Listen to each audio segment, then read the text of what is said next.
Udo, Happy New Year, Happy New Year. Gue yakin ini video Februari baru ke-upload. Winter 2026, Covid itu 7 tahun lalu. Bayi yang pas Covid masih nete, sekarang udah berjembut. Emang timeskip ini.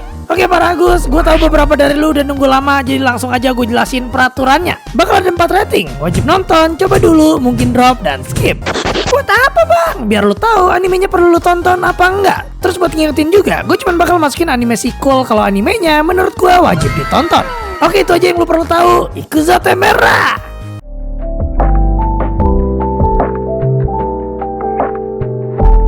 Yang pertama, Sentence to be a Hero. Series ini simple, hero sama dengan budak, bukan budak Malaysia ya, budak Indonesia. Kerjaan hero di sini emang mirip hero lain, kayak lawan monster atau selamatin orang, tapi semuanya ini disuruh-suruh. Terus kalau lu nggak ngikutin perintah, you don't follow order. Di leher lu ada tato merah yang bisa wishing, langsung kelar hidup lu. Mungkin lu mikir, anjir kalau gitu mending gua sayuri aja. Lu bakal dihidupin lagi, dipaksa kerja lagi. Lu budak bro, budak. Tapi nih, lu juga pasti nggak mau mati. Soalnya tiap kali lu mati di sini, memori lu kehapus dikit-dikit. Ini intinya anime fantasi yang ceritanya udah ada 40-an Mao yang dibunuh, tapi muncul terus yang baru. Dan buat ngalahin mereka, kadang manusia harus ngandelin kami-sama.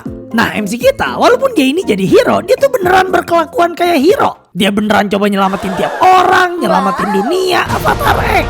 Tapi yang bikin anime ini gue suka banget, jujur aja animasinya bener-bener kayak nonton Mushoku Tensei. Anime ini episode satunya 1 jam, epic, dan gue bakal rate wajib nonton. Yang kedua, Shibo Yugi. Lu mungkin bakal kaget sama anime yang satu ini, tapi ini juga anime epic, 1 jam.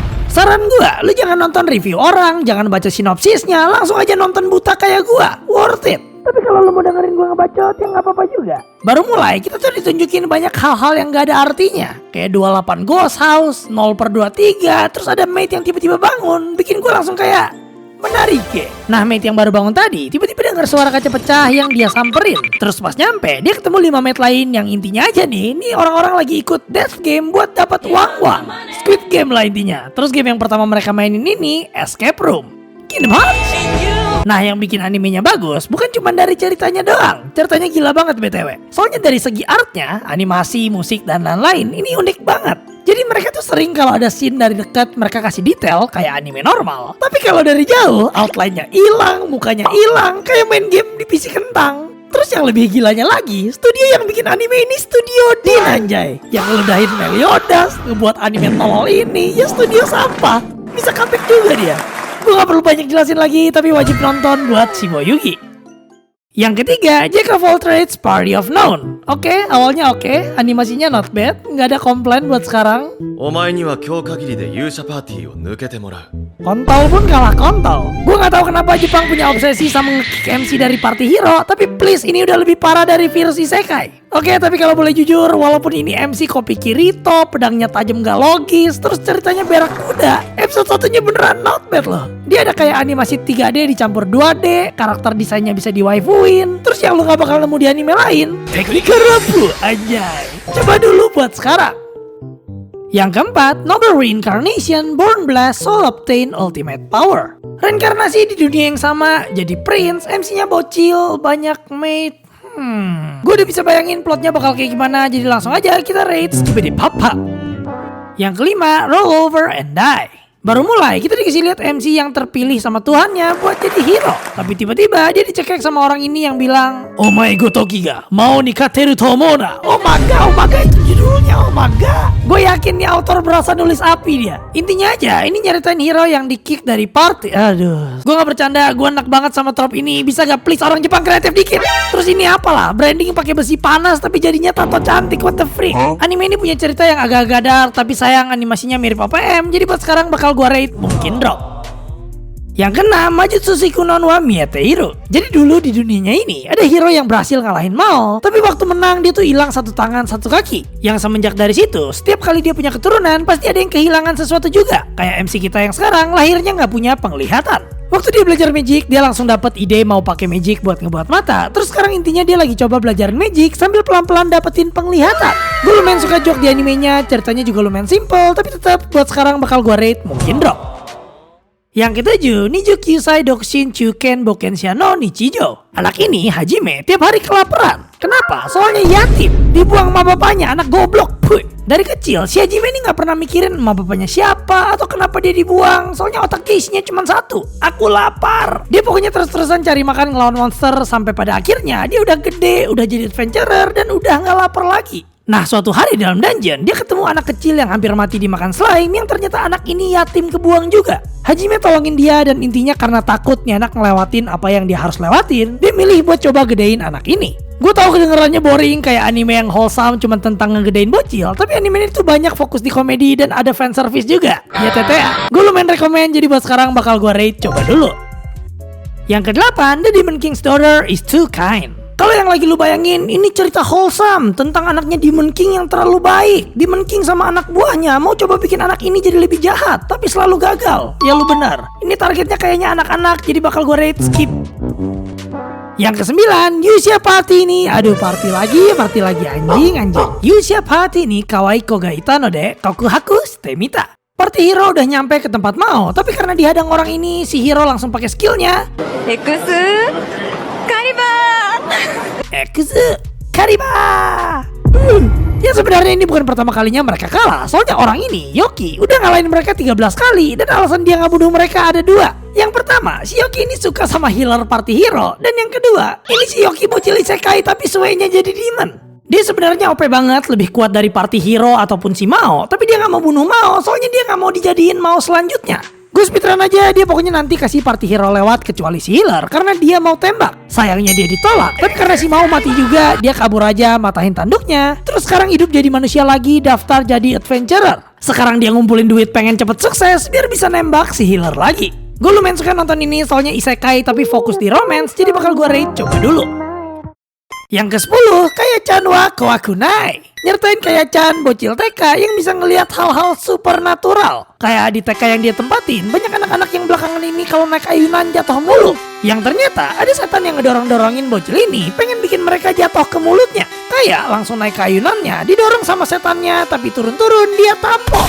Ini mirip sama Dark Gathering, soalnya MC-nya bocil ahli persetanan. Dan gue lumayan suka, jadi bakal gue rate, coba dulu.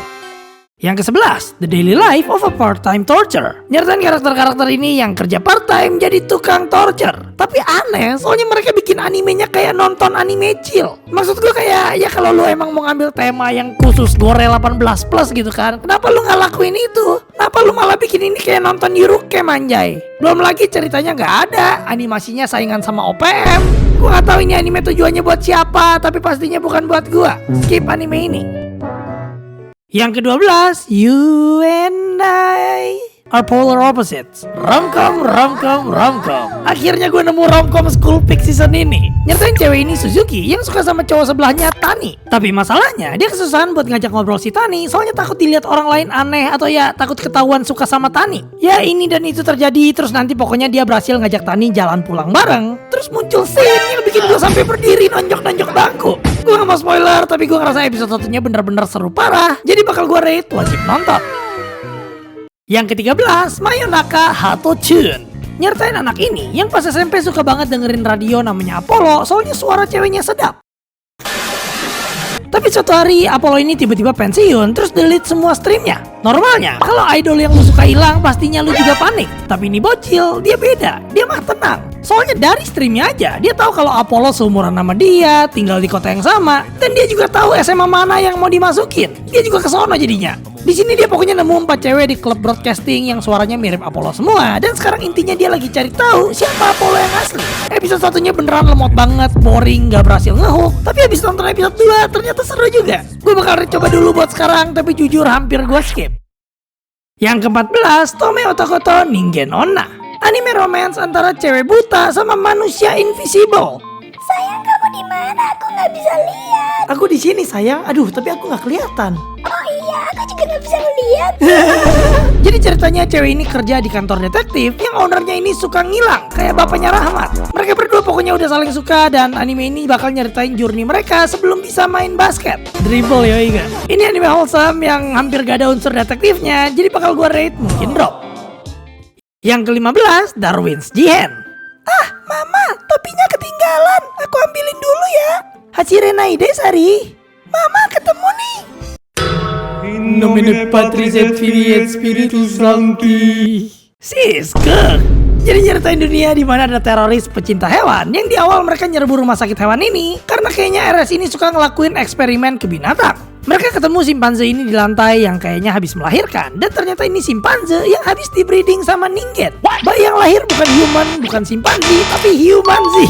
Humanzi ini namanya Charlie dan dia MC kita di sini. 15 tahun kemudian, si Charlie baru mulai coba masuk sekolah, tapi ternyata teroris tadi mau rekrut dia buat join the cause, you know what I'm saying? Anime ini ceritanya di Amerika, the land of freedom, and I kinda like it, so I have to give him the blue rating. Yang ke-16, Was It All Away? Kalau udah kebingungan mau nonton apa, mending lu nonton ini nih, tukang laundry, nge-laundry baju. Kin make ninggu baby. Kalau di IRL, lu bawa baju ke tempat laundry, kolor lu bisa hilang. Yang ngambil kolor X ini gue sumpahin titiknya jamuran.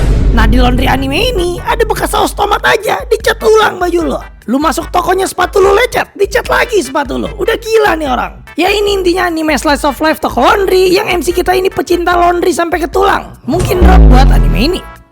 Yang ke-17, aku Yakurei Jowa Ringoku no Ototat. Ya itulah Isekai time. Isekai masuk ke dalam game otome, tapi MC-nya masuk ke badan aku Yakureijo aka Villainous. Karena dia jadi karakter villain, apalagi di game otome, udah pasti kena NTR. Tapi gak apa-apa, soalnya Prince dari Kingdom 11 suka sama dia. Anime ini fokus ke romance banget, yang kayaknya juga target pasarnya shoujo, jadi ya skipidi pop-up. Yang ke-18, The Holy Grail of Ares. Ada Grail tapi bukan Fate garis miring. Nyertain cewek ini yang kayak Luffy waktu dipenggal muncul petir, tapi petir di sini nggak guna, soalnya tetap jadi bola. Nah ceritanya si cewek tadi tuh dihukum mati karena kena setup, terus pas mati dia jadi setan gentayangan. 10 tahun pun lewat, terus dia ini ketemu si MC yang bisa ngelihat dia. Dia pokoknya nanti ngebantu si MC ini yang juga hampir kena setup. Terus sebagai bayarannya dia mau si MC ngebantu dia balas dendam ke orang-orang yang setup dia dulu. Gue awalnya kira ini romance politik kayak anime shoujo tadi, tapi ternyata plotnya ini tentang balas dendam dan banyak misteri juga. Gue lumayan suka, jadi bakal gue rate, coba dulu. Yang ke-19, A Misanthrope Teaches a Class for Demi-Humans. MC kita benci sama ningen gara-gara dulu kena trauma waktu jadi guru. Dia jadinya nganggur sampai 2 tahun, kerjanya cuma main game doang, sampai emaknya bilang, "Woi, cari kerja, lu ningen apa ningen?" Dia pokoknya ketemu loker di gunung yang ternyata jadi guru lagi, tapi persyaratannya aneh. Soalnya ada mencari ningen yang punya sifat ningen. Dia jadi tertarik, terus apply dan keterima. Waktu dia sampai, walaupun berharap gak jadi guru karena benci ningen, dia akhirnya tetap oke-oke aja, soalnya muridnya ini gak ada yang ningen. Bahkan tujuan mereka sekolah biar bisa jadi ningen. Intinya ini sekolah yang isinya demi-human semua, terus menurut gue animenya lumayan lucu. Gue lumayan suka, walaupun animasinya jelek parah, jadi bakal gue rate mungkin drop. Yang ke-20, Okiraku Ryoshu no Tanoshi Ryoichi Boe. Isekai time. Sebelum mulai gue beneran mikir ini gak bakal menarik, tapi god damn, jiwa pecinta isekai gue emang gak bisa ditipu. Ini cerita isekai jadi novel tapi di-kick dari kerajaannya, bukan dari party, tenang. Jadi ceritanya, tiap anak yang udah umur 8 tahun di sini harus ngecek aptitude magic mereka. Yang biasanya, kalau novel itu dapatnya pasti di antara 4 elemen utama. MC kita dapat yang paling sampah, magic production. Bapaknya kecewa berat, terus dia hampir dibacok, tapi untungnya abangnya tahan. Dia jadinya di-kick doang, dipindahin jadi lord desa kecil. Yang intinya dia ini sekarang mau bangun desanya pakai magic production ini. Lagu endingnya unik, Meki. Jadi gue bakal rate, coba dulu. Yang ke-21, Hell Mode Hardcore Gamer. Nyertain cowok ini yang karena gamenya udah iOS, dia coba cari game baru. Terus tiba-tiba muncul layar ini yang nawarin dia game yang gak bakal tamat. Dia langsung tertarik, langsung milih difficulty paling susah, milih job paling susah. Tapi waktu pencet start, isekai time. Intinya sih ini isekai yang mulai dari bayi lagi, tapi versi ambil difficulty paling susah. Dia intinya ngambil kelas summoner yang intinya dia summon gitu. Terus kalau lu juga kayak gua, pecinta isekai sampah, lu mungkin mau cek anime ini. Mungkin drop buat Helmut. Yang kedua, Omae wa Mada Gunmao Shiranai. Gue gak percaya gue bakal bilang ini, tapi kayaknya gue baru aja nemu anime yang punya animasi lebih sampah daripada OPM ataupun Yami Shibal. Gue gak ngerti ini anime apaan, dan alasan gue ngeklik anime ini aja literally karena temen gue pernah kerja di Gunma. Dia bilang orangnya rasis di situ. Terus lagi nih, waktu gue lagi nyari klip buat animenya, ternyata ini anime remake dong. Gue gak ngerti kenapa anime senggak penting ini perlu remake, tapi kenapa remake-nya 500 kali lebih sampah. Gue bener-bener gak tahu tujuan anime ini apa, tapi kalau ini tujuannya buat nambah turisme Gunma, selamat, lu baru aja bikin angka turisme Gunma dari 1 ke 0. Skip. Yang kedua tiga, Isekai Office Worker. Isekai Time. Nyertain dunia yang punya pohon ini yang bakal ngeluarin racun gitu tiap 100 tahun sekali. Jadinya mereka butuh Holy Maiden buat nahan racunnya ini dan coba ritual summoning. Cewek Jepang ini tiba-tiba kesamen, tapi MC kita yang lagi lewat langsung coba selamatin dia. Yang lucunya malah jadi ikut kesamen. Baru nyampe nih cowok ngeliatin Light ini kayak aneh gitu. Yang waktu anime ini jalan dia ngeliatin lagi dan lagi. Yang bikin gue kayak apa sih ya? Apa sih? Jadi gue langsung ke mall dan cek dan anjing hampir aja gue nonton ginian bangsat. Skibidi papap. Oke, sekarang waktunya anime sequel yang wajib ditonton. Yang kedua 4, Jujutsu Kaisen Season 3. Menurut gue openingnya mid, tapi setidaknya gue bisa ketemu MC yang udah kita tunggu-tunggu, Yuta. Yang kedua 5, MH Vigilantes 2. Yang kedua 6, Frieren Season 2. Kalau lu gak nonton ini, gue yakin lu penyepong anime shonen yang gak terima kalau Frieren dapat juara 1 sama 2 di MAL. Anime ini sayangnya cuma bakal dapat 10 episode, tapi gue gak masalah. Terima kasih Madhouse Big Fiction. Yang kedua 7, Jigokuraku Season 2. Buat yang kayak gue masih anime only, nonton aja, ini tetap seru. Oke, itu aja anime sequel yang wajib ditonton, dan kita lanjut ke anime terakhir. Yang kedua 8, Fate Strange Fate. Gue udah lama banget gak nonton Fate, tapi Fate ini beneran bikin gue boki des. Tempat mainnya kali ini bukan di Jepang, tapi di Land of Freedom, tempat dimana lu boleh ke sekolah bawa AK-47. Ceritanya US lagi mau bikin Holy War palsu, terus ya MC kayak biasa mau perang. Ada yang udah hampir summon Saber best waifu, tapi oh my god, plot armor, why? Anime ini ada hubungannya sama Fate Mainline, soalnya ini sequel dari Fate Zero juga, tapi bukan Fate Stay Night. Yang fun fact, dulu di 2008 autornya Durarara bikin joke April Fool's Fake State Night yang intinya cerita plesetan Fate tapi di Amerika. Terus gak tahu gimana caranya, tahun depannya tiba-tiba mereka beneran bikin bareng. What the fuck? Gue rada takut kena spoiler buat anime ini, jadi tolong comment section jangan spoiler yang ini, please. Wajib nonton. Dan itu tadi semua anime yang gue tonton di season ini. Mudah-mudahan gak kedikitan, gue udah berusaha semaksimal mungkin. Buat tahun ini gue berharap bisa ngasih lebih banyak konten video, konten IRL, konten kripto, konten politik, konten masak, konten gaming. Semua konten gue rencanain, tapi rencananya doang. Dan beneran thanks banget buat semua donasinya, Tia, viewers, perlecing, wibu yang beneran dongo, dan terutama Kevin Bu, gue sensor. Dia donasi 200.000. Lu beneran keren banget sih, pasti punya lu 7 inci.